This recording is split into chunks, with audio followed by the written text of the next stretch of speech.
Book Dragons, it's Alyssa and you're watching Pages in Ink. Today I'm going to be doing something a little bit different. Megs and my sister-in-law and myself are going to Portland. We are going to shop at Powell's Books. It is a new and used bookstore. It's gigantic. You need a map to get through the rooms. And I absolutely love this store. I spend way too much money there. It's a good thing that it is 2 hours away from where I live, but I thought I would take you along for the ride. So this is kind of like a shopping vlog style, and then I'm going to do a big book haul at the end. So I will see you next time when we are on the road. So bye for now.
I mean, I guess I just like, look how badass that looks. Oh, you know what? I've definitely heard, yeah, I definitely heard of this. It's on my list, like everything else is on my list, so. I want to see this list, Alyssa. Just go on my Goodreads. I always link it in the description box down below. Shameless plug.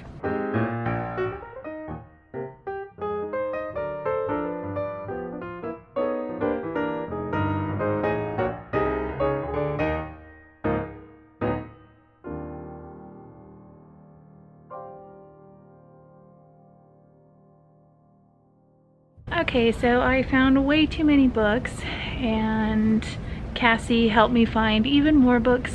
Liar. So she's really good at helping me pick out as many books as possible. Someone needs to dial something at their convenience. One series only, you got 6 books, and the other one was 4. That's only 10. 10 extra books. 10 extra books because of Cassie. And actually it would have been more if they had more of that one. Yeah, we had to stop at 6. We had to stop at 6 because they didn't have more of that one, but there's more in the series. I'm totally reading them. She's totally gonna read them. I'm really excited to show you my haul. I think we're gonna leave here and hit up some Voodoo Donuts and then head back home. Or actually have dinner and then head back home. So I am here with a gigantic book haul for you. I actually did some shopping at Barnes & Noble earlier this week, and I spent the same amount at Barnes & Noble as I did at Powell's, and I got at least twice as many books. I should note that before diving into all of these books, I only paid full price for one of the books here. Everything else was at a very good discount. One of the books is normally like $22 and I only paid $6 for it, so it was an amazing trip. So don't judge me, but I only picked up one book for Megs when I was at Powell's. She wasn't really interested in anything there, even though it's an entire city block of books. But we had just gone to Barnes & Noble and I picked up some things for her there. So I actually had to convince her to pick this up, and part of it is because I'm interested in reading it too. But that is The Diviners by Libba Bray. So it follows a girl named Evie, and she is sent to New York in the 1920s, and it's kind of like supernatural and like the darker side of the 1920s. And I think it's perfect for Megs. She's into this kind of stuff. It sounds very intriguing to me. I know a lot of people love not only The Diviners, but they love the whole trilogy. But I thought I would just start with the first one, and if we like it, then we'll pick up the rest. So I did pick up 3 graphic novels while I was there, and the first one is Bingo Love Jackpot Edition. I can't say the author's name. so I'm just gonna show you. And it just seems really cute. It is, as you can see, it is LGBT. It is a sapphic graphic novel, and I'm just very excited to get into it. It's super cute. And then I picked up volume 1 and 2 of Fence by C.S. Pacat, Joanna the Mad, and Joanna Lafuente. I don't know anything about this other than a lot of people seem to like it, and it looks really cute, and it's a slow burning romance and all about fencing, so I had to pick it up. I think it just looks adorable. I also picked up Howl's Moving Castle by Deanna Wynne Jones. I know that this is an anime. I'm going to get flayed for this, but I'm not really into anime. But I've heard that this is so magical and whimsical that I really wanted to read it, and I saw it on the shelf, so I picked it up. I also picked up book 1 and book 2 of the Reader Trilogy by Tracy Chee. I've really wanted to read this, and I know that the 3rd book came out fairly recently, so I saw these 2 on the shelf, and they were considered used, but they're in amazing condition and significantly cheaper than I would get them on Amazon. So I went ahead and picked them up. I absolutely love these covers. So when I saw them at Powell's and I saw that they were discounted, I had to pick them up. I'm gonna say that a lot in this video because, one, I love buying books. Having a full bookshelf makes me happy. I have mentioned that I regularly unhaul and I make sure that I read at least 80% of the books that I buy. I just love buying books, and if they're discounted, I'm really gonna buy them. The next book that I picked up was 100% a cover buy for me, and that is Thick as Thieves by Megan Wayland Turner. I know that it's blurbed by Holly Black, Laini Taylor, and Leigh Bardugo. That's all I needed to know to pick this up, but that cover is just gorgeous, and I don't know anything about this. A Queen's Thief novel, whatever that is. So the funny thing about Powell's is that they actually have a lot of ARCs there, even though it says not to resell them. They have them there for like $5. But I also saw a couple editions of books that were from book subscription boxes, and I thought that was pretty funny because they were more discounted than the already discounted books. So I picked up Pride by E.B. Zaboy. This one, if you didn't know, is the Owl Crate edition, and it's actually autographed, but I just like that it's pink, and the inside, the end pages are absolutely stunning. In the regular or original one, it's like a turquoisey color. This is a Pride and Prejudice retelling about gentrification, and I love anything Pride and Prejudice. I love all the retellings. I've been waiting to pick this up. I wanted to wait until I could find it for a good deal, and I found it, so now it is a part of my library. I also picked up a discounted copy of An Ember in the Ashes by Sabaa Tahir. I love this cover. I've been eyeballing it on Book Depository. I don't like the cover that they have in like regular bookstores. I think that this one is absolutely stunning. It just speaks to my fantasy loving soul. On par with my brand. I don't know much about this because if I'm interested in reading a book, I don't learn much. I barely read the dust jacket or the back to see what it's about. I love going completely blind into a book.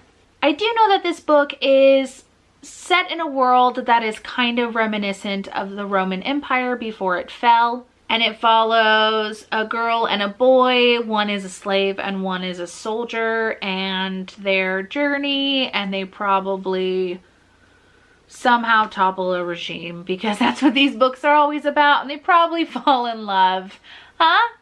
Spoilers on a book I don't even know anything about.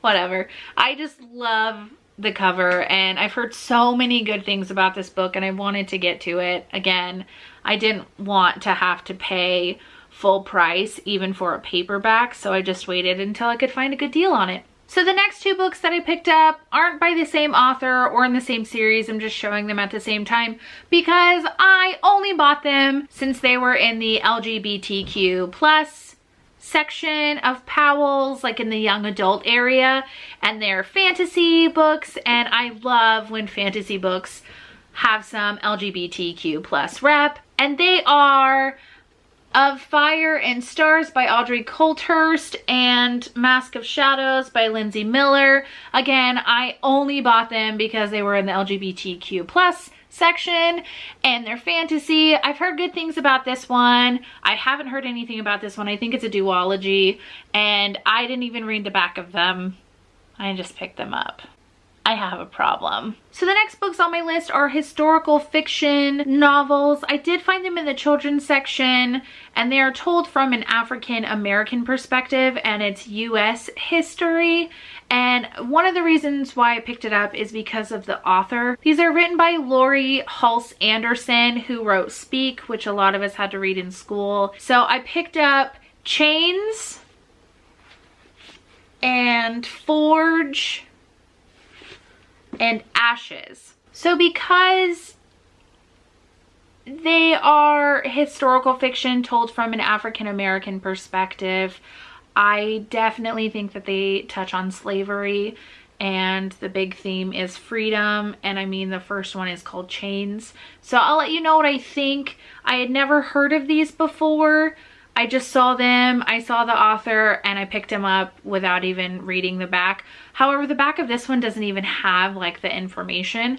But I don't think that this is a continuing series. I think it's just each book is told from a different character. This one's definitely going to be a hard-hitting historical fiction read, but I like hard-hitting historical fiction. I also picked up Fly By Night by Frances Hardinge.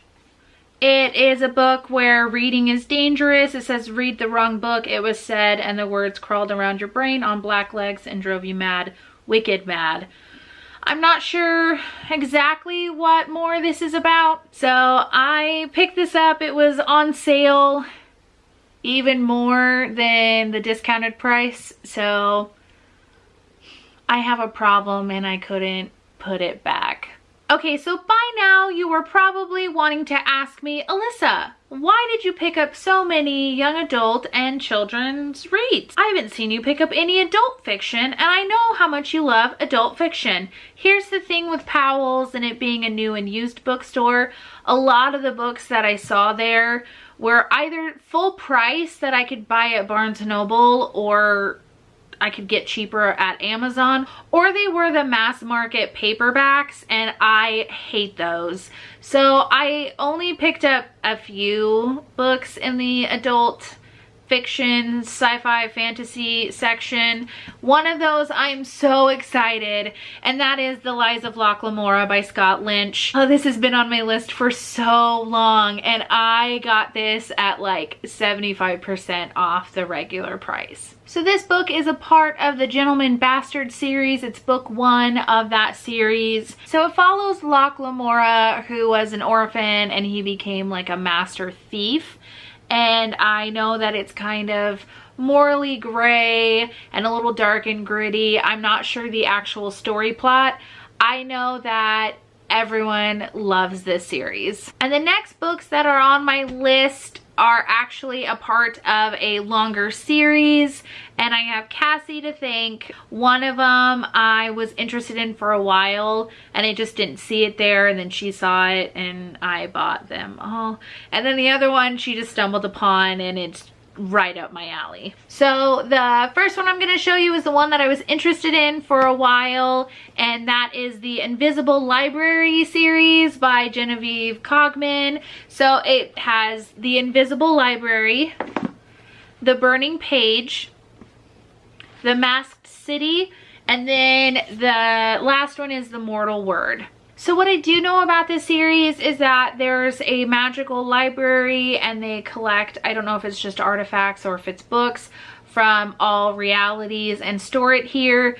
It sounds very similar in an idea to The Librarians or The Librarian, which was the original movie. But The Librarians, the TV show, is one of my all-time favorite TV shows. I actually there's a trilogy, and I bought the trilogy because I love it so much. So I love this premise, and I cannot wait to get to these. This is on the top of my list to read, and what better than to read about a magical library. And there's freaking little dragons in the corners of the cover. Yes, please. So we have finally reached the last books on this list. Oh my goodness, I never thought that I would say that. These are all a part of the same series. This one I have Cassie to thank 100% for discovering it for me. So this series is a little bit reminiscent of the same kind of feel of The Librarians, except for it is time traveling historians. And what the heck? Where has this been all my life? So I know there's like 8 books out maybe in the series, and I picked up 6 of them. So the first one is Just One Damned Thing After Another. Oh, and these are by Jodi Taylor, all of them. It just sucked me in. One part of it says, the first thing you learn on the job at St. Mary's is that one wrong move and history will fight back, sometimes in particularly nasty ways. I just... So the second one is A Symphony of Echoes. The third one is A Second Chance. And they kind of, I think, give you a hint at what they're about at the top. The fourth one is A Trail Through Time. The fifth one is No Time Like the Past. And the sixth one is What Could Possibly Go Wrong. And I just, again, time traveling historians, that's all I need to say. And I literally grabbed every book that they had at Powell's because, again, time traveling historians. So that is the end of this gigantic, crazy, over-the-top book haul where I should be thrown in book prison because I got way too many books. So expect to see these on my TBR lists for this next year because I've got to get through them now. If you have read any of these books or you've heard of any of them, please let me know in the comments down below what you've heard, or if you've read them, what you thought about them. If you liked this video, go ahead and give it a thumbs up. If you want to join the Book Dragon family, we would absolutely love to have you. We are book nerds here, if you couldn't tell by my gigantic mountainous haul. Go ahead and hit that subscribe button down below, and then that notification bell, which lets you know when I upload videos. I do upload regularly twice a week. Thank you so much for shopping with me. And as always, until next time, remember to be nice to yourself and be kind to others.